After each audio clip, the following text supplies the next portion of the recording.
एक कथा हम सबको सिखाती है, पुत्र को माता पिता को प्रणाम प्रतिदिन करना चाहिए। और पुत्र वधू ये जो है, पुत्र वधू उसको अपनी सास ससुर को प्रणाम करना चाहिए। सुबह सुबह में आप प्रणाम करेंगे, जय श्री कृष्ण या जय श्री राम कुछ बोलेंगे, तो सास को भी प्रीति बढ़ेगी कि हमको भगवान ने पुत्र वधू दी है, पुत्र जैसी दी है, तो प्यार बढ़ेगा, प्रीत बढ़ेगी। और इसलिए प्रणाम करना। बाद में यदि सास को कभी पुत्र वधू को डांटना है ना, तो डांट नहीं सकेगी, क्योंकि सुबह में प्रणाम करते हैं ना, तो भाव डांटने नहीं देंगे, कुछ कहना है तो कहेंगे भी नहीं। इसलिए भाव से सुबह में प्रणाम कर लेना। और आप सब समझते हैं कि जो ग्रह परेशान करता है ना, उसकी पूजा करनी पड़ती है, तो वो ग्रह परेशान करना छोड़ देता है। सास को भी आप ग्रह समझकर ही पूजा कर लीजिए, कम से कम ग्रह समझकर कि भी ये ग्रह हमको परेशान न करे, पूजा कर लो। और एक दो बात मैं आपसे बताऊंगा कि हमारा ये मनुष्य जीवन है ने, वो किसी को परेशान करने के लिए नहीं है, सबको सुखी करने के लिए है।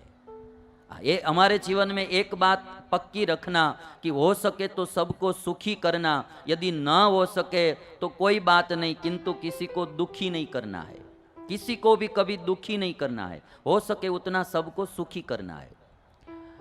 आजकल कोई कोई लोगों को ऐसी आदत पड़ जाती है, बिना प्रयोजन किसी को न किसी को दुखी करते रहते हैं। शुरुआत घर से करना है, किसी को परेशान नहीं करना, सबको सुखी करना। राम और लक्ष्मण का जीवन देखिए, राम और भरत का जीवन देखिए, सबको सुखी करने, एक दूसरे को सुखी करने के लिए ही जी रहे। मनुष्य जन्म एक दूसरे को सुखी करने के लिए, दुखी करने के लिए नहीं। जो सबको सुखी करने के लिए जीता है वो सज्जन है, और दूसरों को दुखी करने के लिए जीता है वो दुर्जन है। सज्जन और दुर्जन में और कोई व्यत्यास नहीं है। 3 गुण होते हैं, सत्वगुण, रजोगुण और तमोगुण।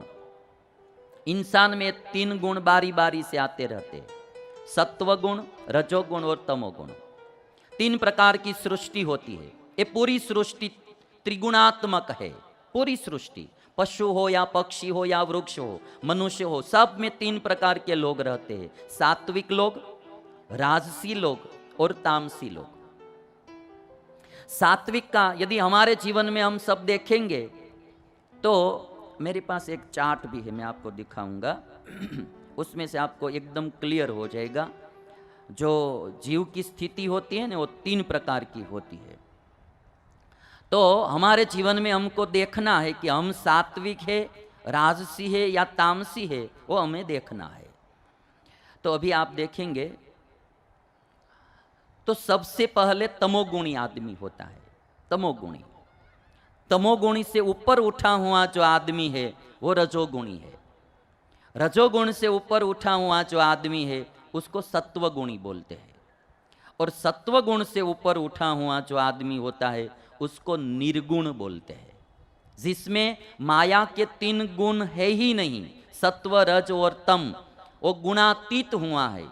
इसलिए भगवान कृष्ण ने गीता में अर्जुन से कहा कि नैस्त्रैर्गुण्यो भवार्जुन, हे अर्जुन तुम 3 गुण से पर हो जाओ, तुम आत्मरूप हो जाओ, ब्रह्मरूप हो जाओ, 3 गुण से पर उठ जाओ आप। और एक तीसरा चौथा जो है वो निर्गुण है।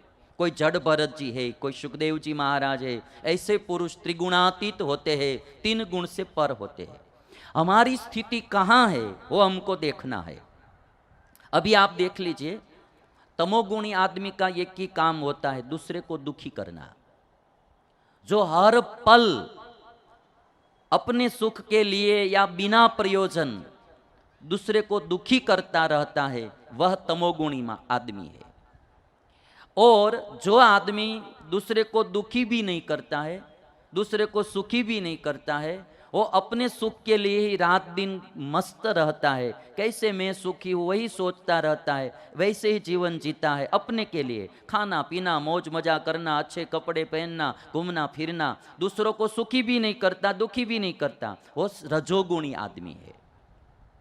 और जो दूसरों को सुखी ही करता रहता है, स्वयं दुख सहन करके भी मुश्किलें सहन करके भी दूसरों को सुखी करता है, वो सत्वगुणी आदमी है।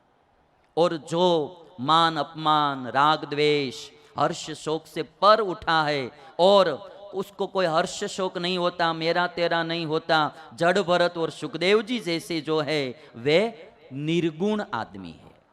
अभी हमारे जीवन में देखना, कभी कभी हमारे जीवन में कभी थोड़ा तमोगुण का पाठ होता है, कभी रजोगुण का भाग होता है, कभी सत्वगुण का भाग भी होता है। कौन सा भाग कितना है हमारे जीवन में, वो केवल देखना है, समझना है और थोड़ा थोड़ा हमको आगे ऊपर उठना है। अभी आपको बताऊंगा मैं, तमोगुणी दानव होते हैं। दानवों का कार्य यही होता है कि सबको परेशान करना, दुखी करना, ये दानव का कार्य है। इसलिए तमोगुणी दानव। रजोगुणी मानव है, मानव बीच में है, दानव, मानव और देव। दानव, मानव और देव। दानव तमोगुणी है, मानव रजोगुणी है और देव वो सत्वगुणी है। तो रजोगुणी मानव, सत्वगुणी देव और जो मुक्त पुरुष होते हैं, जीते हुए भी मुक्त है, कहीं कोई आसक्ति नहीं, कोई राग द्वेष नहीं, कोई मेरा तेरा नहीं, ऐसे पुरुष, वो मुक्त पुरुष, वो निर्गुण होते हैं। तो हमारे जीवन में हमें सबको देखना है कि कभी भी हमारे जीवन में हम किसी को परेशान न करें, वो बात याद रखना है।